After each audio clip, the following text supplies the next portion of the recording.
My room, a chaotic haven of knowledge, is filled with books piled precariously, scrolls unfurled across every surface. The soft glow of a desk lamp casts long, dancing shadows, illuminating my face. My expression is a complex canvas of dread and resignation, mirroring the weight of my fate. In stark contrast, a pristine, imposing acceptance letter from Dragon College lies on my desk, a beacon of my impending doom. The college's notorious body count hangs in the air, a silent, chilling presence that fills the room. The stark reality of my acceptance settles upon me, a heavy shroud of fear and grim acceptance. In a hallway, the air crackles with unspoken tension, heavy and suffocating. My mother stands before me, a formidable presence, her posture rigid and unyielding. Her eyes, usually warm and comforting, now hold a cold, unwavering gaze that pierces through me. She speaks, her voice cutting through the silence, asserting her will with an iron resolve. "The Riders program is where your future lies," she declares, each word a command. "Your quiet preference for the Scribe Hall is irrelevant," she finishes, dismissing my dreams with a wave of her hand. The colossal citadel of ash and airy, carved into a sheer cliff, dominates the rugged landscape, a testament to forgotten power. Tattered banners whip violently in the relentless wind, their fabric straining against the ropes, a defiant cry against the elements. Strategically placed torches flicker and dance, their flames struggling to hold against the powerful gusts, casting dynamic shadows. Above, faint, unsettling shadows drift across the vast expanse of sky, their movement too deliberate to be mere clouds. The sheer scale of the citadel's architecture is breathtaking, an awe-inspiring display of monumental stone. New recruits arrive below, appearing as tiny specks against the towering stone, dwarfed by the unyielding fortress. Coach Doom stands before a line of new recruits, his face a mask of unsettling emptiness, his gaze lingering. New recruits exchange nervous glances, the weight of their new reality settling in. Coach Doom's voice cuts through the tension. "Do not fall." His eyes pierce each recruit. "Do not stop." A chilling final command echoes, "Do not help others." Amidst the bustling citadel courtyard, a vibrant tapestry of chatter and movement surrounds me. My best friend, a familiar presence, skillfully weaves through the throng, his gaze searching. A nervous habit, he meticulously adjusts his uniform, a subtle tremor in his hands. His eyes dart around, a quick, anxious sweep of the surroundings, before locking onto mine. I blink, momentarily startled by the sudden, intense focus in his gaze. His voice, sharp with urgency, cuts through the din. "Stay centered, avoid the enemies, remember what we talked about."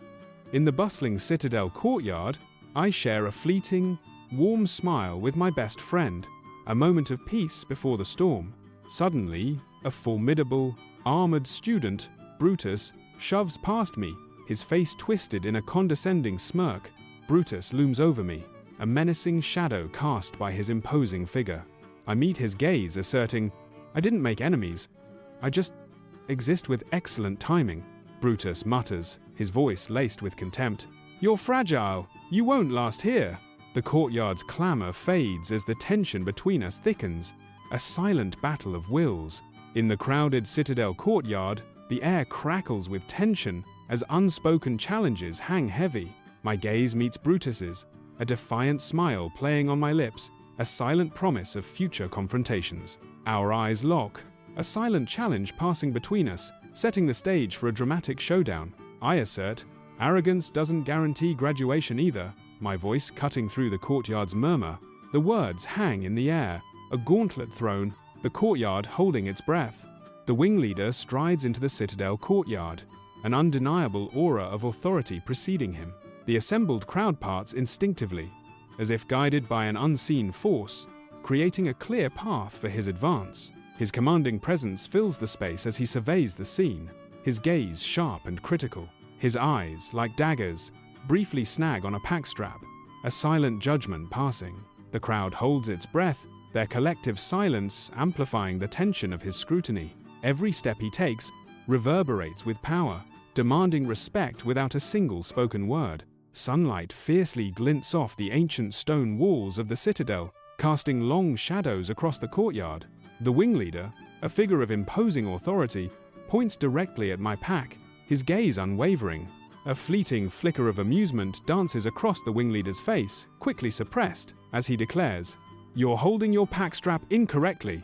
My eyes meet his with defiant resolve as I retort, "I'm holding it with determination." In the citadel courtyard, the air crackles with an unspoken tension as I walk, a heavy weight pressing upon me. He warns, his voice a low rumble, that determination alone won't prevent you from being pulled over the edge. My gaze locks on him, a desperate hope in my eyes as I ask, "Are you volunteering to save me?" His response is curt, a command cutting through the air, "Walk faster." The unspoken threat hangs heavy, a chilling promise of what lies ahead. I step onto the narrow, ancient bridge, its stone slick with moisture, a perilous path stretching into the unknown.